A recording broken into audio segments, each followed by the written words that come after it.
L'histoire de l'humanité recèle de nombreux mystères non résolus. Ces mystères non résolus ont beaucoup fait parler d'eux.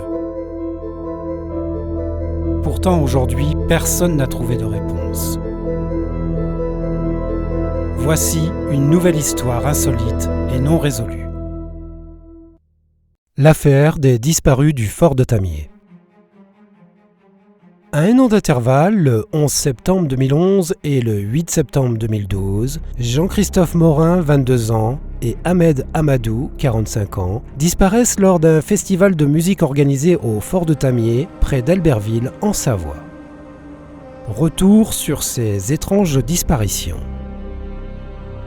En 2010, un festival de musique électronique baptisé Éléments est organisé dans le fort de Tamier, un ancien site militaire construit au XIXe siècle, situé sur la commune de Mercury, proche d'Albertville en Savoie. Le fort de Tamier domine la vallée d'Albertville, est entouré de forêts, de falaises abruptes et de sentiers escarpés. Cet événement attire de nombreux jeunes venus faire la fête dans ce cadre atypique, loin de la ville et sans surveillance policière renforcée. L'histoire des disparus du fort de Tamier commence en 2011, lorsqu'un jeune homme, Jean-Christophe Morin, disparaît après avoir assisté au festival de musique électronique dans ce lieu isolé de Savoie. Un an plus tard, en 2012, un autre homme, Ahmed Amadou, disparaît dans des circonstances similaires au même endroit. Le double mystère débute le lundi 12 septembre lorsqu'un ami vient toquer à la camionnette de Jean-Christophe Morin. Le jeune homme de 22 ans, sans emploi, vit dans son véhicule échoué aux abords du lac de Passy en Haute-Savoie depuis le printemps précédent. Mais ce jour-là, la camionnette est vide. Inquiet, son visiteur prévient la gendarmerie. 2 jours plus tôt, les deux copains s'étaient rendus en stop au festival électro. Vers 23h, ils se sont perdus de vue. Jean-Christophe Morin est un jeune homme décrit comme sociable, mais un peu marginal. Un témoin affirme l'avoir vu partir seul du festival dans la nuit du 10 au 11 septembre, sans que l'on sache pourquoi. Seul ce témoin, jugé fiable, l'a croisé la nuit de sa disparition vers 1h du matin dans un état de grande nervosité. Il a tenté de lui parler, mais le garçon l'a repoussé en lâchant « Quelqu'un me veut du mal ». À partir de ce moment-là, il disparaît totalement. Sa famille alerte les autorités, mais les recherches ne permettent pas de retrouver le moindre indice, ni vêtements, ni téléphone, ni traces de chute accidentelle. Un an plus tard, presque jour pour jour, un homme d'origine algérienne, Ahmed Amadou, assiste au même festival. Contrairement à Jean-Christophe Morin, il n'est pas un habitué des fêtes électro, mais il a décidé d'y participer. Sans emploi, considéré comme un travailleur handicapé à cause d'une épaule déboîtée sur un chantier des années plus tôt, il vit d'allocation dans un appartement à Chambéry-le-Haut. Dans la soirée de ce 8 septembre 2012, il sort dans quelques bars de la ville avec un homme qui l'héberge et qu'il a rencontré quelques jours plus tôt. Ce dernier lui propose de se rendre au festival électro. Ahmed Amadou, célibataire, lui demande s'il y aura des filles. Et après la réponse affirmative de son interlocuteur, se laisse tenter. Des témoins disent l'avoir vu errant près du fort, semblant perdu et cherchant de l'aide. Puis il disparaît à son tour, sans laisser de traces. Comme pour Jean-Christophe Morin, les recherches n'aboutissent à aucun élément concret.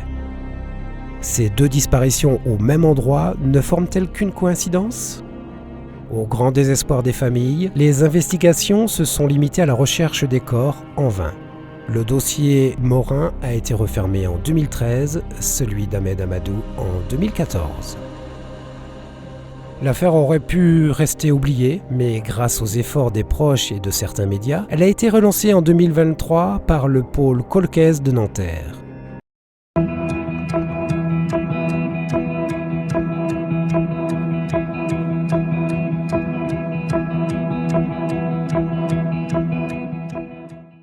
Je suis Pascal Prache, procureur de la République au tribunal judiciaire de Nanterre qui accueille le pôle de traitement des crimes sériels ou non élucidés depuis mars 2022. Je suis le colonel Olivier, je commande la section de recherche des Savoies, unité qui est stationnée à Chambéry. Il s'agit d'un dossier relatif aux disparus de Tamier. Laurence, ancienne enquêtrice de la brigade d'Albertville. C'est un dossier complexe, du fait de l'absence de scène de crime, de l'ancienneté des faits, qui remonte à plus de 10 ans, et de la possibilité pour des personnes majeures de disparaître naturellement, sans qu'il y ait de piste criminelle. À compter de 2010, sont organisés dans un ancien fort militaire à Tamier des festivals de musique électro-alternatifs dénommés Element, dans un ancien fort militaire qui est basé sur la commune de Mercury, en Savoie, à côté de la ville d'Albertville. C'est dans ce contexte qu'en 2011 disparaîtra Jean-Christophe Morin, ainsi que l'année suivante, en 2012, Ahmed Amadou. Sur la disparition de Ahmed Amadou, j'ai travaillé de 2012 jusqu'en 2013, une année à peu près sur cette enquête de disparition. Durant la nuit du 10 au 11 septembre 2011, Jean-Christophe Morin se rend au festival où il retrouve un certain nombre d'amis. C'est quelqu'un qui vit un petit peu en marge de la société, il vit dans son véhicule et sa disparition ne sera signalée qu'une semaine plus tard, soit le 16 septembre. L'enquête qui démarre ne permet pas de retrouver sa trace. En revanche, son sac à dos sera retrouvé durant les opérations de ratissage et de perquisition juste en face du fort. Le second disparu, Ahmed Amadou, avait 45 ans à l'époque. On perd sa trace dans la nuit du 7 au 8 septembre 2012 vers 3 h du matin pour ce même événement. Il rejoint le site vers 2 h du matin, conduit par un ami rencontré il y a quelques jours auparavant sur Chambéry. Arrivés sur le site, ils interpellent le service de sécurité parce que l'ami semble un petit peu alcoolisé et agressif. Donc le service d'ordre ne les laisse pas rentrer dans le festival et leur demande de rejoindre leur véhicule sur le parking. C'est à ce moment-là qu'on perdra la trace d'Ahmed Amadou.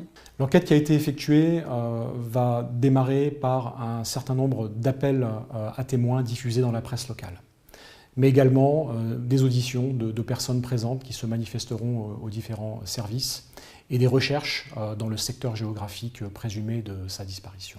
Dès la disparition de Ahmed Amadou, sa description a été diffusée largement dans la presse. Des recherches importantes ont immédiatement été entreprises sur le site et les alentours. De nombreuses auditions de festivaliers et au sein de l'organisation ont été faites, mais sans résultat. Jean-Christophe Morin avait 22 ans.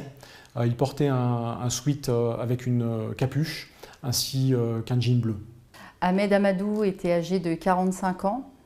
Il était vêtu d'un survêtement aux couleurs dépareillées et des baskets blanches.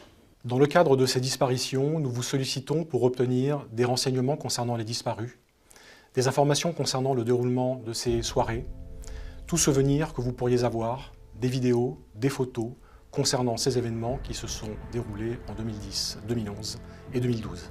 Chaque élément, même anodin, est susceptible de faire progresser les investigations dans l'intérêt des victimes et des familles. Les années sont passées jusqu'à ce que se dessine l'ombre d'un possible tueur en série, Nordal Lelandais.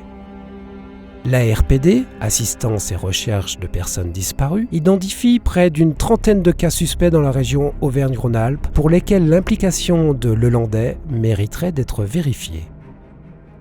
Malgré les recherches et les enquêtes, aucune piste concrète n'a été confirmée. En 2023, une battue citoyenne a été organisée, mais sans résultat. Les familles continuent de se battre pour que la vérité éclate. Et l'enquête est désormais entre les mains des experts en affaires non résolues. Depuis, ces affaires non résolues ont suscité des interrogations et des spéculations, mais aucun élément concret n'a permis d'élucider ces deux disparitions.